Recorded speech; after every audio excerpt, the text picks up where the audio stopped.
नमस्कार दोस्तों, मैं हूँ कीर्ति और हाजिर हूँ आपके सामने दृष्टिकोण पुस्तक का चैप्टर नंबर 3 लेके। तो अगर आपने पहले का अध्याय 1 और 2 नहीं सुना है तो प्लीज़ उन्हें भी सुन लीजिएगा। तो शुरू करते हैं चैप्टर नंबर 3। अपनी सफलता की तस्वीर बनाइए।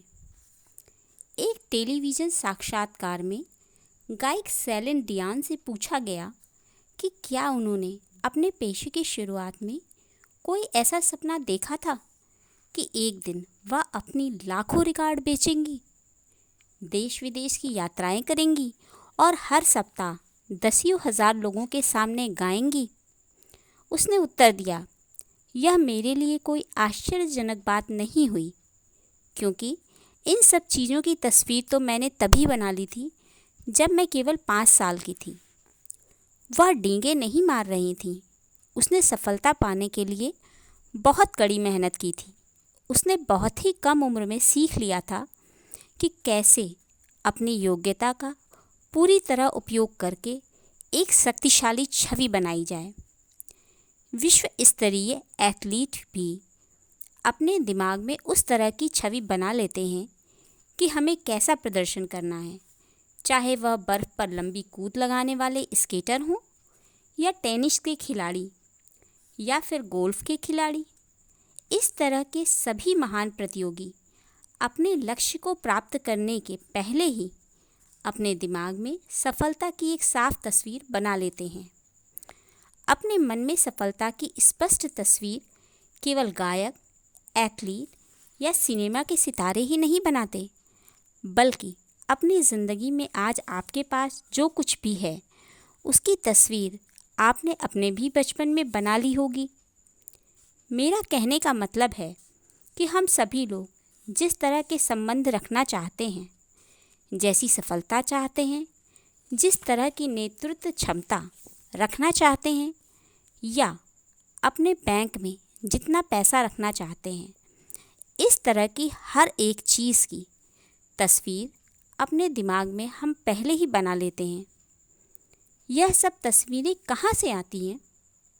हम लोग ज़िंदगी की शुरुआत में ही मानसिक तस्वीर बनाते हैं। जब छोटेपन में हमारी आलोचना होती है तो हम हर एक घटना और उससे जुड़ी हुई अनुभूतियों की तस्वीर अपने दिमाग में बना लेते हैं, क्योंकि हम बार बार उन्हीं तस्वीरों को अपने चेतन और अवचेतन मन में देखते रहते हैं।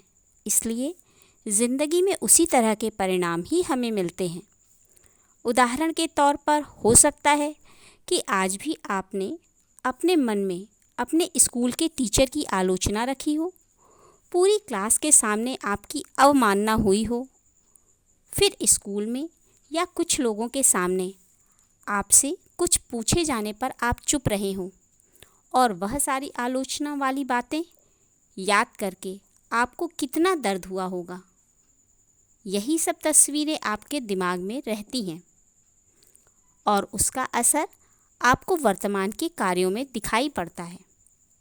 दुर्भाग्यवश हम अपनी उन बचपन की तस्वीरों को नया रूप नहीं देते और अपनी क्षमताओं का पूरी तरह उपयोग न करके हम लगातार उतने अच्छे परिणाम नहीं दे पाते।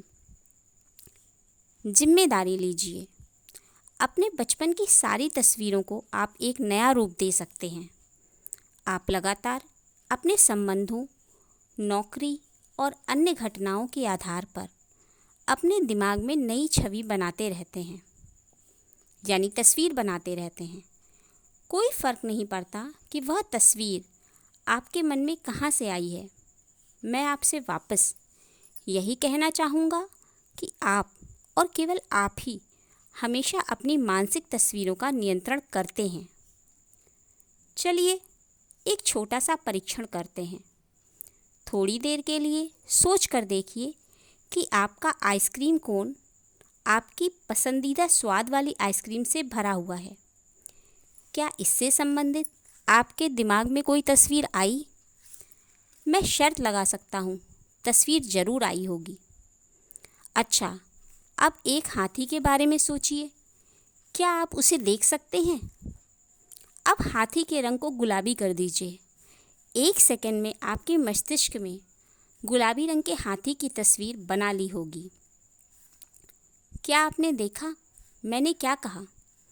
आपकी दिमागी तस्वीर पर आप ही का नियंत्रण होता है, चाहे जैसे हो। जब आप सचेत मन से निर्णय नहीं लेते कि कैसी तस्वीर आपको देखनी है, तो आपका दिमाग बीते हुए कल में झांकेगा और आप अपने दिमागी पुस्तकालय में बार बार पुरानी ही तस्वीरें देखेंगे। बस अर्थ बदल दीजिए। इससे कोई फर्क नहीं पड़ता कि आपका पिछला अनुभव आपका कैसा था, वह चाहे जितना दर्दनाक या निराशाजनक रहा हो। उदाहरण के तौर पर, आप इस वास्तविकता को नहीं बदल सकते कि टीचर ने आपकी आलोचना की थी, लेकिन उस घटना का अर्थ आप बदल सकते हैं। हो सकता है उस समय अपनी आलोचना का आपने यह मतलब निकाला हो कि मैं उतना अच्छा नहीं हूँ या मेरा मत बेकार था। उस समय आपने एक बच्चे की तरह सोचा था, लेकिन अब आप बड़े होकर उसका सही मतलब निकाल सकते हैं। आज आप सचेत मन से उस स्थिति को दूसरी तरह देख सकते हैं। उदाहरण के तौर पर, टीचर आपके जवाब से सहमत न हुआ हो, लेकिन उन्होंने आपकी बुद्धिमत्ता या आपके व्यक्तित्व के बारे में तो कुछ नहीं कहा। नई तस्वीरें बनाइए। जब भी हम चाहें, अपनी नई मानसिक तस्वीरें बना सकते हैं। जब हम नई तस्वीरें अपने दिमाग में बनाते हैं, तो उससे हमारे अंदर एक ऊर्जा पैदा होती है, जो हमें उन तस्वीरों पर काम करने के लिए प्रेरित करती हैं। इसीलिए सबसे पहला काम है कि हम नई तस्वीरें बनाएं। जैसा कि आप जानते होंगे कि ज़्यादातर लोगों को सार्वजनिक रूप से बोलने में डर लगता है। लोगों के सामने खड़े होकर बोलने में उनको घबराहट होती है, और अगर यही तस्वीर आप बार बार अपने दिमाग में लाते हैं, तो आप कभी भी एक अच्छे वक्ता नहीं बन सकते। दूसरी ओर, अगर आप अपने अंदर विश्वास भरी तस्वीर बनाएं, जैसे कि मैं बहुत अच्छा बोल सकता हूँ, सोचिए कि श्रोता मुझे ध्यान से सुनेंगे।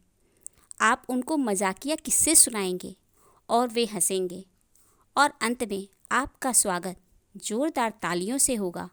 तो जानते हैं क्या होगा? बाद में लोग आपके पास आकर आपको बधाई देंगे। तो क्या आपने देखा कि इस तरह की तस्वीरों ने आपको एक बेहतर वक्ता बनाने में कितनी सहायता की? लेकिन आपको जानना चाहिए कि इस तरह की तस्वीरें रातों रात पूरी नहीं हो जाती, बल्कि जब आप उन्हें धैर्यपूर्वक लगातार बार बार अपने दिमाग में दोहराते हैं, तो एक दिन स्वतः ही आप उस तरह का बर्ताव करने लगते हैं। अगर आप किसी प्रोडक्ट या सेवा को बेचने की व्यवस्था में हैं, तो आपके लिए यह सोचना बहुत ज़रूरी है कि आपकी बिक्री लगातार बढ़ती जा रही है। अगर आपकी बिक्री के मनचाहे परिणाम नहीं मिलते, आपके दिमाग में कभी ऐसी तस्वीर नहीं आनी चाहिए कि मेरी तो बिक्री ही नहीं हो रही है। न ही आपको हताश होना चाहिए। तुरंत अपने नए ग्राहक से मिलने के बारे में सोचिए। अब आप देखिए आपको कैसा महसूस होता है। क्या अब भी आपके अंदर एक विश्वास की किरण नहीं जगमगाई? क्या अब आप उत्साहित होकर अपने प्रोडक्ट की खूबियाँ नहीं बता रहे हैं? क्या अब आपका ग्राहक आपकी बात को ज़्यादा ध्यान से नहीं सुन रहा है? हमेशा याद रखिए कि आप और केवल आप ही अपनी तस्वीर के निर्माता, निर्देशक और अपनी पटकथा के लेखक होते हैं। यह निर्णय आपका ही होता है कि आप क्या चाहते हैं। अपने दिमाग में बार बार अभ्यास करके और सफल बिक्री की तस्वीर बनाकर आप एक सफल सेल्समैन बन जाते हैं। जाहिर सी बात है, अगर अभी आप अपने दिमाग में एक तस्वीर बना लें कि आपका ग्राहक आपको मना कर देगा और जो कुछ भी आप बताएंगे उसमें वह कोई रुचि नहीं लेगा, तो बहुत प्रयास करने पर भी आपको सीमित सफलता ही मिलेगी। आपको उसी तरह के ग्राहक और परिस्थितियां मिलेंगे जो आपके अंदर की नकारात्मक तस्वीर को साकार करने में आपकी मदद करेंगे। अतः चिंता खत्म कीजिए और अपनी इंद्रियों को एकाग्र कीजिए। अपनी तस्वीरों पर एकाग्र होने का सबसे अच्छा तरीका क्या हो सकता है? यह सिद्ध हो चुका है कि जब आप शांत होकर और जब बहुत सारी चीज़ें एक साथ नहीं सोच रहे होते हैं तो आपका दिमाग आपकी तस्वीरों को बहुत अच्छा स्वरूप प्रदान करता है। अतः आरामदायक कुर्सी पर बैठकर अपनी आंखें बंद करके एक गहरी सांस लीजिए और अपने शरीर को एक विश्राम की अवस्था में लाइए। उसके बाद अपनी सारी इंद्रियों को अपनी तस्वीरों पर एकाग्रचित्त कीजिए। आप अपनी तस्वीरों को जितना ज़्यादा देखेंगे, सुनेंगे, महसूस करेंगे, स्वाद लेंगे और छुएंगे, उतना ही ज़्यादा उनको आप वास्तविकता के करीब पाएंगे। आपको एक उदाहरण देता हूँ। चलिए मानते हैं कि आप हमेशा से कैरेबियन समुद्री तट पर एक घर का सपना देखते रहे। सोचिए कि वह घर सफ़ेद और गुलाबी नारंगी रंग का है और महसूस कीजिए कि उसमें लगे खजूर के पेड़ों से होता हुआ एक मंद हवा का झोंका आता है। अपने पैरों के अंगूठे और उंगलियों के बीच बालू का एहसास कीजिए। अपने चेहरे पर सूरज की चमक महसूस कीजिए।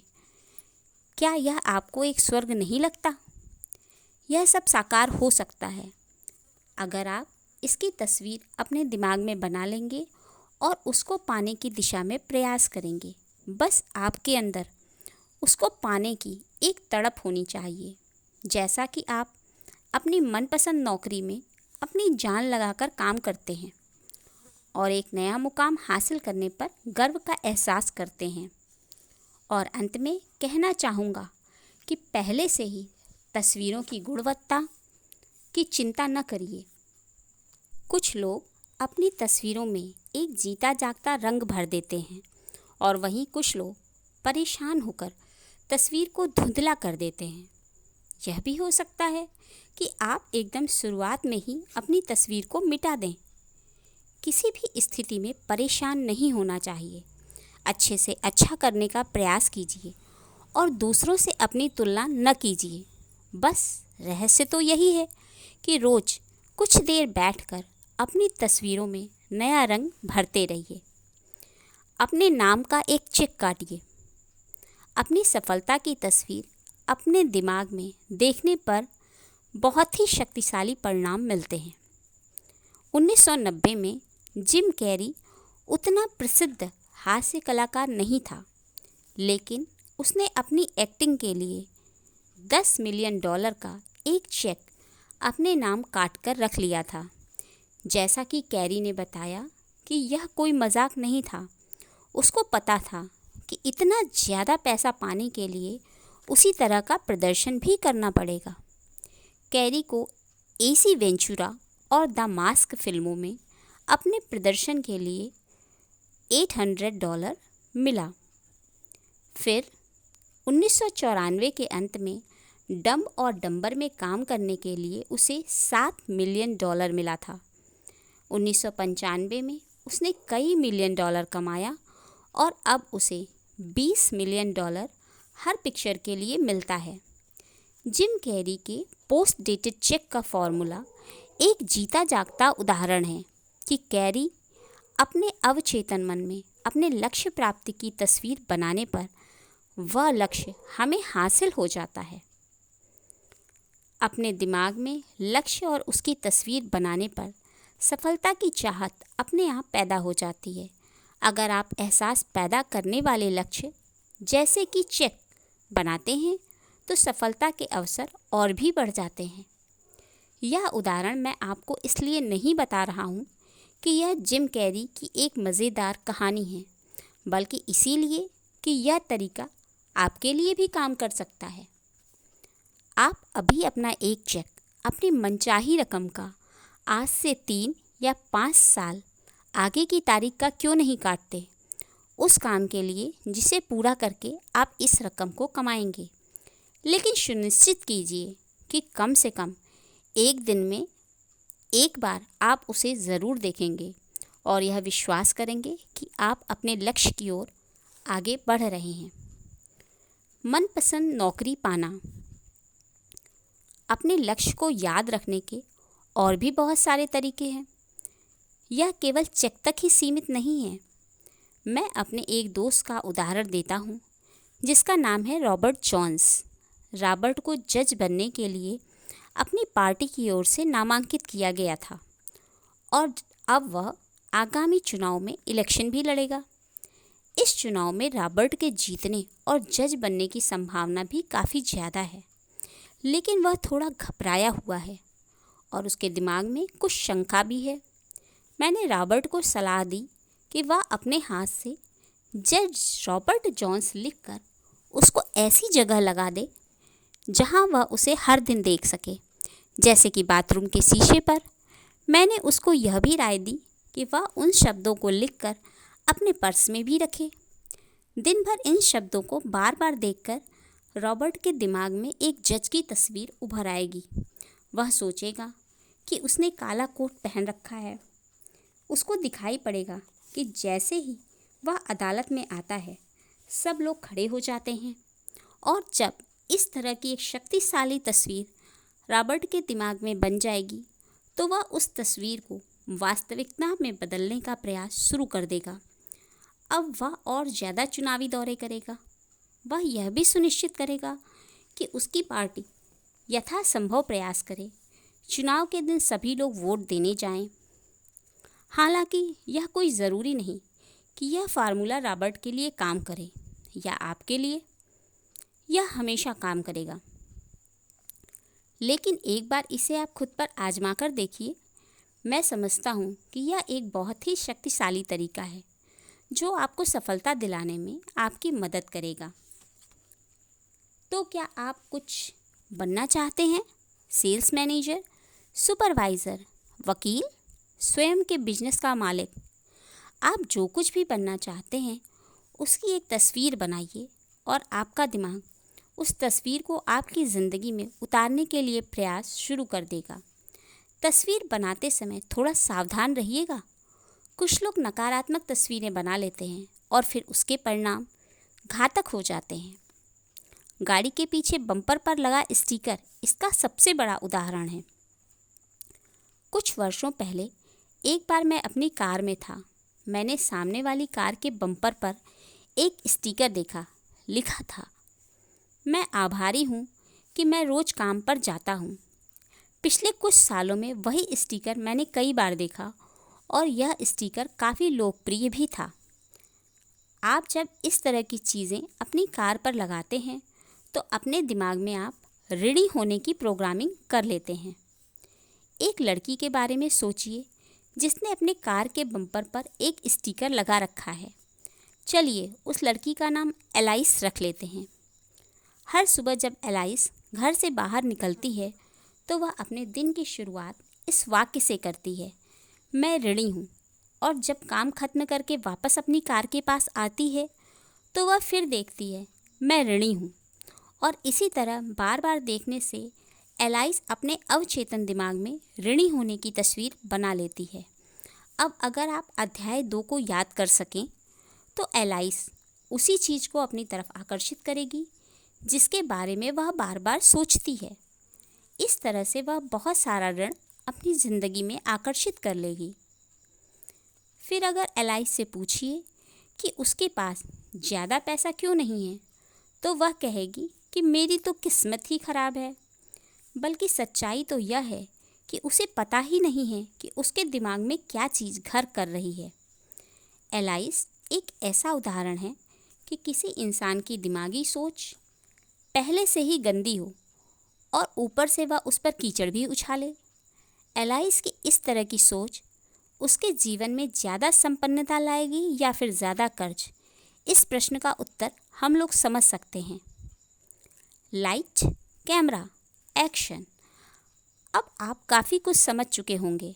आपको कुछ और सुझाव देता हूँ। याद रखिए, अगर आप तस्वीर बनाते समय अपने दिमाग पर नियंत्रण नहीं रखेंगे तो आपको वही पुरानी चीज़ें बार बार मिलेंगी।